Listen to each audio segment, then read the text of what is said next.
આયુર્વેદની જે પંચકર્મ છે એમાં મેં નિષ્ણાંતતા પ્રાપ્ત કરેલી છે, એટલે પંચકર્મની સારવારો જે રોગોમાં ઉપયુક્ત થતી હોય એ બધા સારવારો અહીંયા લેવા માટે આવી શકે. જેમ કે પાચનની કોઈ બીમારી હોય, જેમ કે ગેસ, એસિડિટી, પેટ છાતીની બળતરા, આ પ્રકારની સારવારો પણ અહીંયા છે.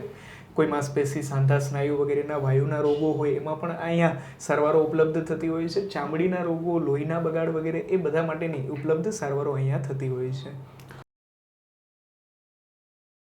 આજનો વિડીયો સ્પેશિયલ રાજકોટવાળા માટે લોકો છે. રાજકોટની અંદર જેટલા પણ લોકો રહેતા, આજુબાજુ જુનાગઢ હોય કે કોઈ પણ સિટીની અંદર, હવે તમારે મોટા સિટીમાં જવાની બિલકુલ જરૂર નહીં પડે. જે પંચકર્મ કરાવતા હોય, પછી આયુર્વેદની અંદર ઘણી બધી જે આપણે પદ્ધતિથી, આપણે આયુર્વેદિકની અંદર જે સિદ્ધાંતોથી જે આપણે કામ કરવું હોય, પછી દવા નથી લેવી, દવા વગર પણ આ બધું કરવું હોય, તો તમારા માટે આ વિડીયો છે. રાજકોટની અંદર છે.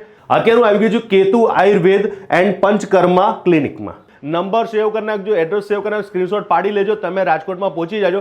અત્યારે ડૉક્ટર સાહેબ પાસે મળું છું ને કે ત્યાં એમની પાસે કઈ જે આપણી બીમારી હોય કે કંઈ પણ એનો ઈલાજ શું હોય છે, વગર દવા ઈલાજ થાય કે ના થાય, એના માટેનો આખો વિડીયો છે. તો ડૉક્ટર સાહેબ પહેલાં તો જય શ્રી કૃષ્ણ, જય માતાજી. હવે તમારું નામ ને થોડુંક પરિચય આપી દેજો. મારું નામ છે પ્રતિક કણસાગરા.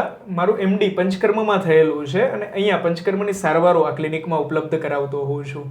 તો હવે મેં એવું સાંભળ્યું છે પંચકર્મ જે આપણે કેરલા હોય, સાઉથવાળા લોકો, એ લોકો કંઈ તકલીફ હોય કે ના હોય તો એ લોકોનું માથામાં ઓલું કંઈ ઘડા જેવું ભરેલું હોય ને આપણા માથામાં ચાલુ રાખે, તો એ કંઈ તકલીફ ના હોય તો એ લોકો કરાવતા હોય તો આપણે એવું કરાવે કે ના કરાવે? 100% સાચી વાત છે કમલેશભાઈ. અત્યારના લોકોને એમ છે કે આ બધી સારવારો ખાલી રોગ થાય ત્યારે જ દોડવું જોઈએ, પણ એવું નથી. ખરેખર પંચકર્મ અથવા આયુર્વેદની સારવારો એવી છે કે જે સ્વસ્થ વ્યક્તિઓ પણ લઈ શકે, જે ઋતુ પ્રમાણે શરીરમાં વાયુ, પિત્ત, કફ જે આગા પાછા થતા હોય એમને સ્થિર કરવા માટે આ બધી સારવારો લેવાતી હોય છે.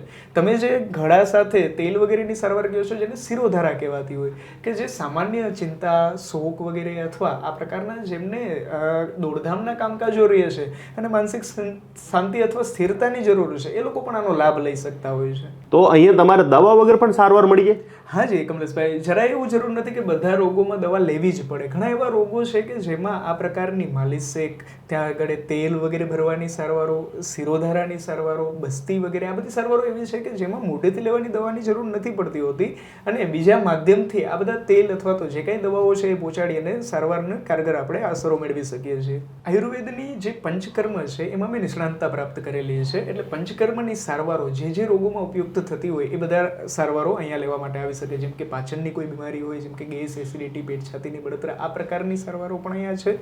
કોઈ માંસપેશી, સાંધા, સ્નાયુ વગેરેના વાયુના રોગો હોય એમાં પણ અહીંયા સારવારો ઉપલબ્ધ થતી હોય છે. ચામડીના રોગો, લોહીના બગાડ વગેરે એ બધા માટેની ઉપલબ્ધ સારવારો અહીંયા થતી હોય છે.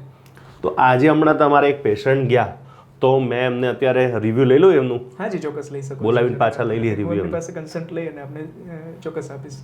ભાઈ, અહીંયા આ દવાખાને જે આપણે કેતુમાં આવ્યા તો આમ રેફરન્સથી આવ્યા હતા કે કેવી રીતના આવ્યા હતા? એટલે એક મારો ફ્રેન્ડ છે, એને કીધું કે ડૉક્ટર બહુ સારા છે, ટ્રીટમેન્ટ બહુ સારું આપે છે, તમને જે તકલીફ છે એ મટી જશે. બરાબર. એટલે એના રેફરન્સથી સર પાસે આવ્યો. તમે તો બહુ બધા દવાખાનો ફેંદીને નાખ્યા હશે ને? એટલે 5 વર્ષથી દવાખાના આરામથી તો 1 by 1 સિટી બાય સિટી ફરું છું. બરાબર. તો ક્યાંય ફેર જ ના પડ્યો? એટલે ફરક પડે, દવા બંધ કરવું અથવા તો કંઈક ખાવા પીવામાં ઉપર નીચે થઈ જાય તો પાછું થઈ જાય પાછું. શું થયું હતું તમને? સોરિયાસિસ નામની સ્કિન પ્રોબ્લેમ હતી, ચામડીનો રોગ હતો. બરાબર. તો એટલે આ સાહેબની દવા લેવાથી કે દવા આપી હતી કે ટ્રીટમેન્ટ કરે કે શું કરે? સરે ટ્રીટમેન્ટ આપ્યું, જે વિરેચન 10 દિવસ હું દવાખાને એડમિટ રહ્યો તો ઘી, એનીવન મસાજ બસાજ જે થતું હતું બધું કરીને વિરેચન કરીને 10 દિવસનું દવાખાને ટ્રીટમેન્ટ આપીને પછી ઘરે જઈને દવા અને ખાવા પીવાનું ઉપર રોક પરેજી પાડી દીધી? હા, પરેજી ઉપરથી કમ્પ્લીટ થઈ ગયું. એટલે બીજા કોઈને કદાચ કંઈ પ્રોબ્લેમ હોય તો આવા જેવું ખરું ને? હા, નો ડાઉટ આવા જેવું, બજેટમાં બધી રીતે સોંપાવે.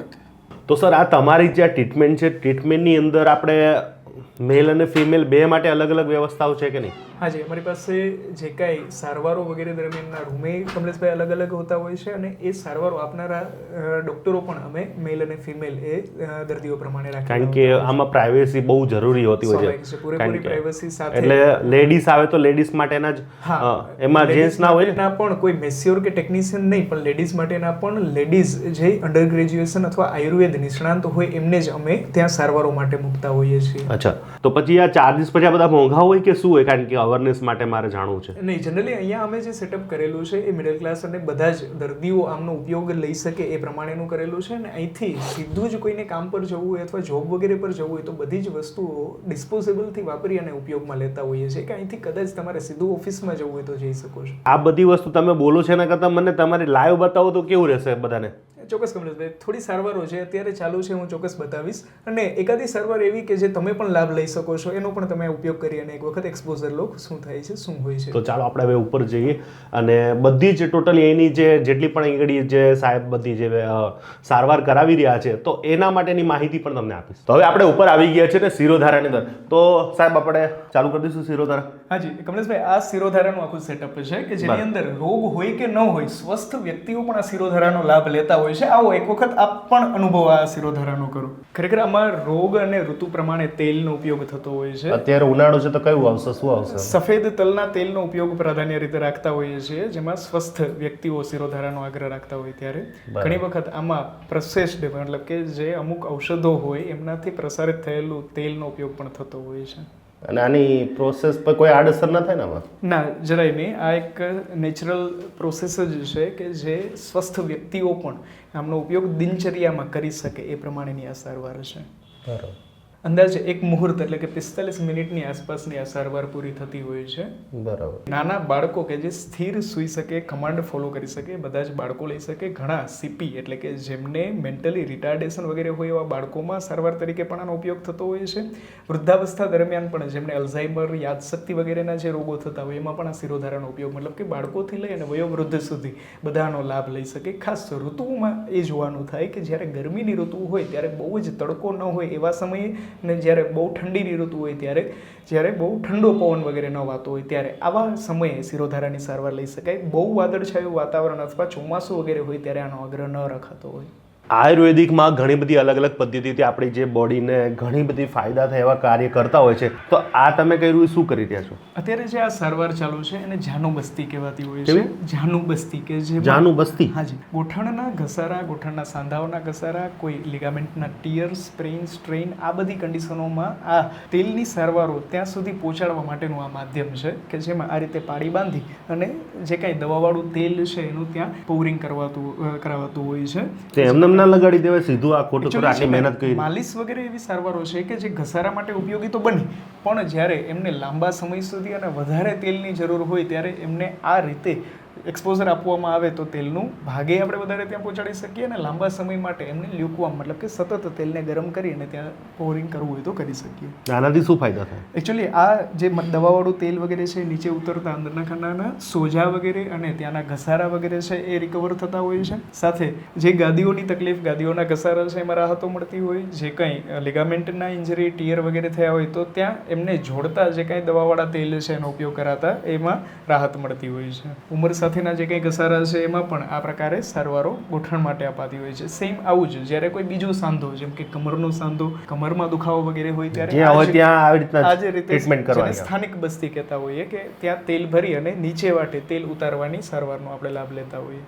સાહેબ આ કઈ થેરાપી છે કે આનાથી શું ફાયદા થતા હોય છે? આ ખરેખર છે ને આયુર્વેદ શાસ્ત્રમાં જે સ્વેદન કર્મ કહીએ એટલે કે એવા પ્રકારનું કે જેમાં શેક અપાતો હોય આ એ સારવાર છે કે જેમાં દવાવાળા ઔષધો, ઉકાળા વગેરેથી નીકળતી વરાળ અહીંયાના માધ્યમથી અહીંયા પહોંચતી હોય કે જેમાં સાંધા, સ્નાયુ, માંસપેશી વગેરેના દુખાવામાં એ ઉપયોગી થતી હોય કે જેમાં બધી જ બાજુથી સ્ટીમ વગેરે જનરેટ થતી હોય અને શેક આમાં બેસી અને લેવાનો થતો હોય. એટલે આમાં બેસી જવાનું? હાજી, આમાં બેસતા મોટાનો ભાગ બહારની બાજુ અને અંદર આમાં ફાયદો વગેરે રહેતા હોય. સાંધા, સ્નાયુ, કમરના દુખાવા, જે વાના દર્દ વગેરે છે, માંસપેશીઓના દુખાવા વગેરે રહેતા હોય એમાં આમાં રાહતો મળતી હોય છે. વજન ઉતારવા માટે પણ લોકો આનો ઉપયોગ સ્ટીમ વગેરે જનરેટથી. કેટલો ટાઈમ કરવાનો?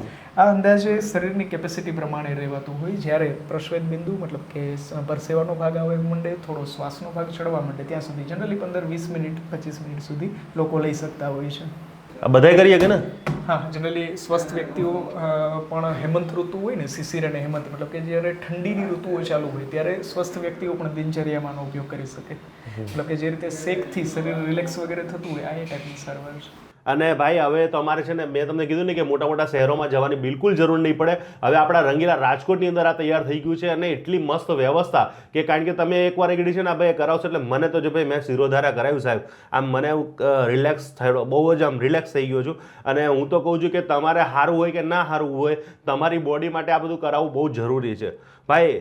આ મારું પેટ બેટ વધી ગયું છે એના માટેનું શું કરવાનું, એના માટેનું કંઈ સ્પેશિયલ ખરું કે નહીં કાંઈ? ચોક્કસ કમલેશભાઈ, શરીરના જે કંઈ બાંધા વગેરે છે અથવા તો સ્થૂળતા છે એમના માટે પણ પાચનની દવાઓની હવે સુવિધાઓ, એ સિવાય એમના માટેની વિરેચન જેવા કર્મોની સુવિધાઓ પણ વિરેચન શું હોય મને એ વિરેચન એટલે શરીરના પાચન તંત્રને પિત્તના રોગોને દૂર કરવા માટે અને પિત્તને પ્રાકૃતિક બનાવવા માટેની જે સારવાર છે એ વિરેચન કહેવાતી. તમારે ડોક્ટરની ભાષાની દેશી ભાષામાં કહો ને મને કંઈક સમજાય અને ઉપરથી જાય છે અમારું બધું. શરીરને ઘી અને માલિશ વગેરેથી તૈયાર કરી અને એવી ઔષધો અપાતી હોય કે જેના કારણે સવારથી લઈ અને સાંજ સુધી ઝાડા વાટેથી જૂનો બગાડ મળ વગેરે છે એ ખાલી થાય, પિત્ત જે વિકૃત પિત્ત છે એ ઝાડા વાટેથી બહાર નીકળે. એટલે શરીરની ગરમીની જેમને તાસીર રહેતી હોય, ગરમીના કારણે થતા જે રોગો થતા હોય, ચામડીના રોગો, લોહીના બગાડ વગેરે એ બધા ચોખ્ખા થઈ અને શરીર શુદ્ધ થતું હોય એને વિરેચનની સારવાર કહેવાતી હોય કે જે આ રોગીઓ પણ લઈ શકે અને કોઈ એવી ગરમીની સિઝન જેમ કે શરદ ઋતુ હોય તો એમાં સ્વસ્થ વ્યક્તિઓ પણ લઈ શકતા હોય છે.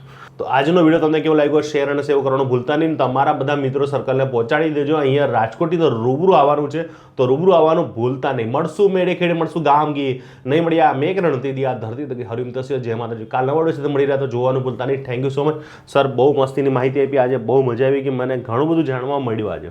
ખૂબ ખૂબ આભાર કમલેશભાઈ.